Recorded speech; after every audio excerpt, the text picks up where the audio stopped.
You're listening to or watching the QC Step Podcast, a podcast to give you the information and the skills that you need to find a job, keep that job, and become a valuable employee. My name is Corey Finneran, and welcome to the 25th episode of the QC Step Podcast. On this week's episode, I'm going to talk with you a little bit about filling out online applications. But before I do that, let's take a look at this week's job leads.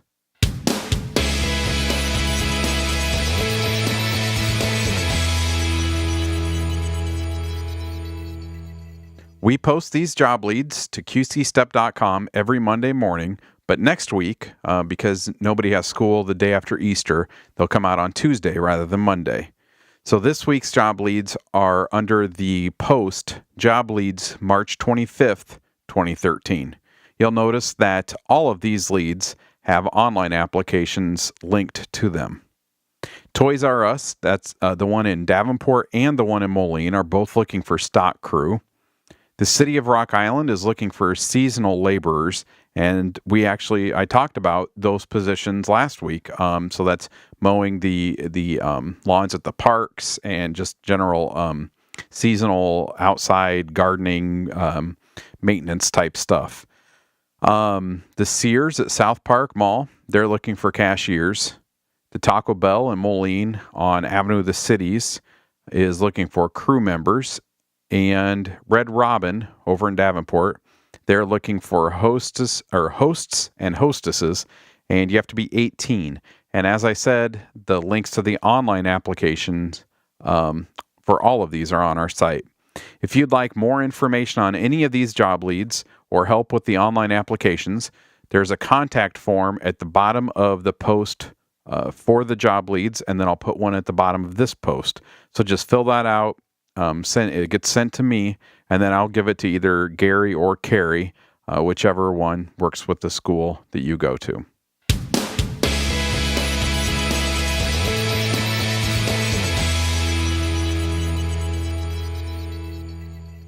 Over the last 5 years or so, online applications have become a lot more common, and as you've noticed, pretty much every job lead that I post on the website now has a link to the online application. There's still a lot of businesses that allow you to turn in paper applications, but today we're going to focus on the online applications, and I want to give you a few tips about filling these out that hopefully will help you. Number one, be prepared. Have your master application with you, the one that you do on paper. And a master application it's kind of a practice application that you have all filled out, and it's got all of your information, the dates of your previous work experiences, any phone numbers that you might need for references, and everything like that.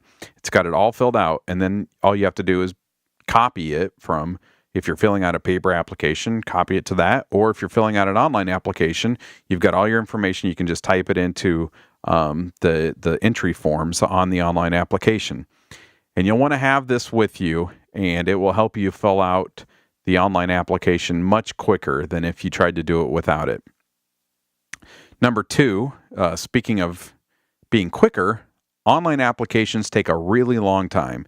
So make sure that you've set aside probably about an hour to fill out an online application, and it could actually take you even longer than an hour.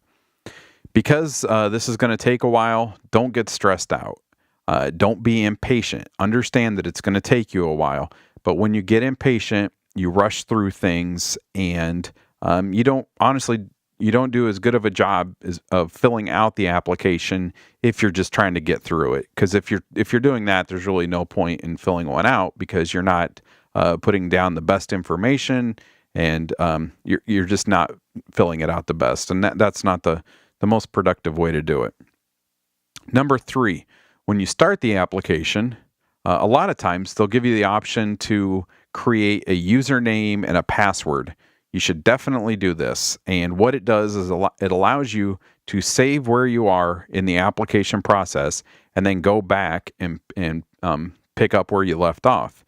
So even if you think that you have a large enough chunk of time set aside to fill out an online application, I would strongly encourage you to create a username and a password, because you might get halfway through and just feel like you need a break. Or maybe if you're using, the schools don't have the greatest internet connection, and it's possible that it might lock up. And I've done that. I've filled out online applications with students before where we've gotten halfway through the application and the computer's locked up or the internet's gone out and we have to start from scratch.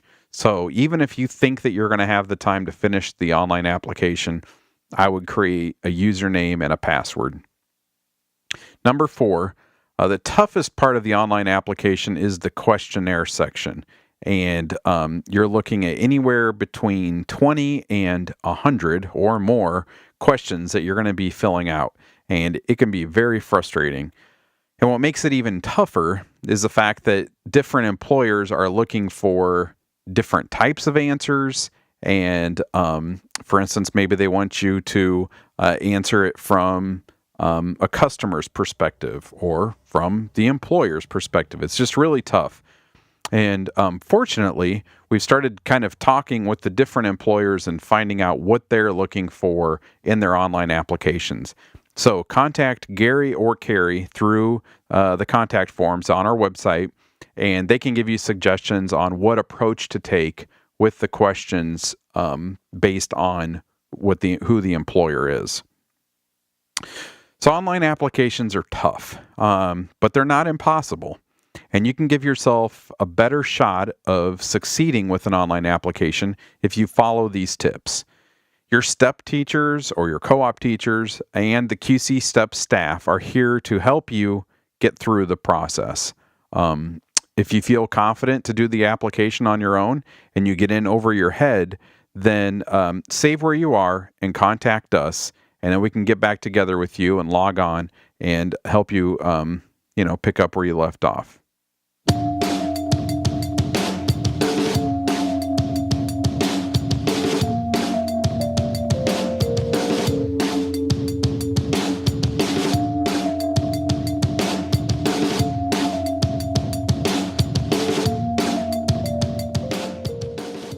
Well, that does it for this week's episode. If you're going to the Blackhawk College Job Fair this week, it's Wednesday, which is March 27th, you can go back to listen or watch episodes 16 through 22 of the podcast, and I talk about what job fairs are, what you should wear to a job fair, how to start a conversation with an employer at a job fair, how to sell yourself at a job fair, and then how to end a conversation. So you can watch those, and those should help you be well prepared for this or any job fair. Thank you for listening and watching, and we will be back next week with another episode of the QC Step Podcast.